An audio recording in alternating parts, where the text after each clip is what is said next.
It is a concern that the people who took the gospel to Africa now needs the gospel again. Subscribe to our channel. Let's dive into the story of how the gospel is gradually fading from Europe. There was a time when the sound of church bells echoed across Europe like thunder. The cathedrals were full. The scriptures were honored.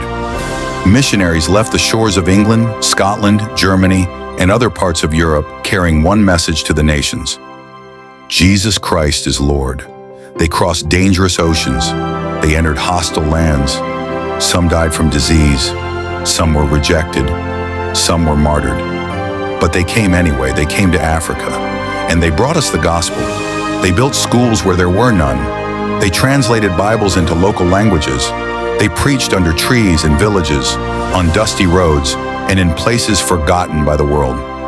Men like David Livingstone, Mary Slessor, and Samuel Ajay Crowther became part of a movement that changed the spiritual landscape of Africa forever. Some of our grandparents heard the gospel for the first time because a missionary refused to stay comfortable in Europe. They sacrificed everything so Christ could be known. But today, something unimaginable is happening. The very nations that once sent missionaries are now becoming mission fields themselves. Europe, once a center of revival, theology, and missionary fire, is experiencing a spiritual collapse. The continent that once produced reformers, evangelists, and revivalists is now drifting further away from the faith that shaped its history. Many of the old churches are empty. Some cathedrals that once overflowed with worshipers now function more as tourist attractions than houses of prayer.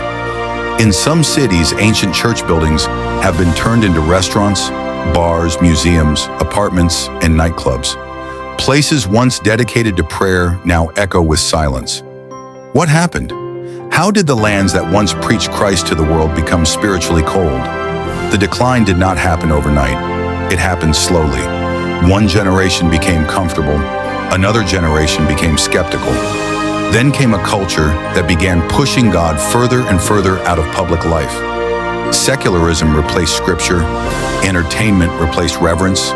Pleasure replaced holiness. Truth became relative. Sin became celebrated. And gradually, Europe began losing its spiritual foundation.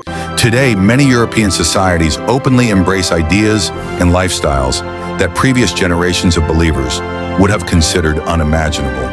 Biblical morality is often mocked. Christian convictions are increasingly treated as outdated. In some places, believers are afraid to publicly speak what the Bible teaches because of fear of criticism, rejection, or cancellation. A deep spiritual emptiness is spreading across the continent. People have technology, but no peace. They have freedom, but many are spiritually lost. They have wealth, but rising depression, loneliness, confusion, and hopelessness continue to haunt society. And perhaps the greatest tragedy is this: many people in Europe no longer believe they need God at all. The fire that once carried missionaries across oceans has faded in many places into ashes. But while Europe was growing colder spiritually, something else was happening in Africa. The gospel was growing. Prayer movements exploded across the continent. Churches multiplied. Revival meetings filled stadiums. Young people began preaching with boldness and passion. Millions came to Christ. In places where missionaries once preached to small gatherings under trees, there are now massive churches and thriving Christian communities. Africa became one of the fastest growing centers of Christianity in the world. And now history is turning, because the children of those who once received missionaries are beginning to carry the gospel back to Europe. African pastors are planting churches in London. Nigerian evangelists are preaching in Germany. Ghanaian missionaries are ministering in the Netherlands. Kenyan believers are praying in France. Congregations led by African Christians are growing across Europe. The mission field has reversed direction. The missionaries have become a mission field. This is not about pride. It is not about Africans claiming superiority. No nation is spiritually immune from decline, and no continent owns the gospel. This is about responsibility. The same gospel that Europe once carried to Africa must now be carried back to Europe again. But this time, many of the messengers are African believers. And perhaps this is one of the greatest ironies in Christian history. The seeds planted by European missionaries in African soil have now grown into trees bearing fruit back toward Europe itself. The gospel completed a circle, but the mission is urgent. Europe does not merely need religion, it needs revival. It needs truth spoken with compassion. It needs believers who are unashamed of Christ. It needs churches filled with prayer again.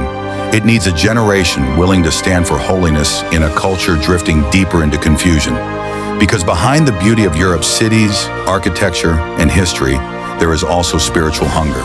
Many people are searching for meaning, searching for identity, searching for truth, searching for hope. And the answer they are looking for is still Jesus Christ. The same Christ preached by missionaries centuries ago. The same Christ who transformed villages in Africa.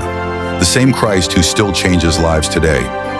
But this new missionary movement cannot be built only on emotion. It must be built on humility.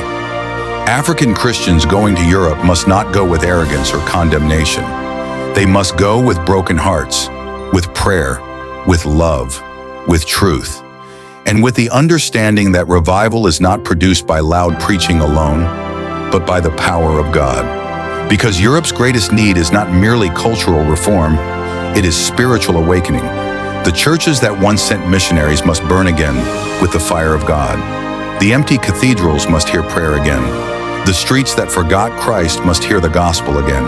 And maybe, just maybe, God is raising a generation from Africa for such a time as this. A generation that remembers the sacrifices of the missionaries who came before them. A generation willing to cross oceans just as others once did. A generation carrying not colonial power, not politics, not cultural domination, but the gospel of Jesus Christ, because the mission was never meant to stop.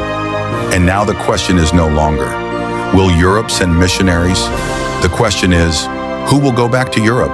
Who will stand in cities that once burned with revival and preach Christ again? Who will pray for spiritual awakening in lands that have forgotten their spiritual heritage? Who will answer the call because our missionaries have become a mission field? Watch out for my next video on how the gospel entered America. Please subscribe to our channel for more videos like this. Thank you for watching. See you on our next video.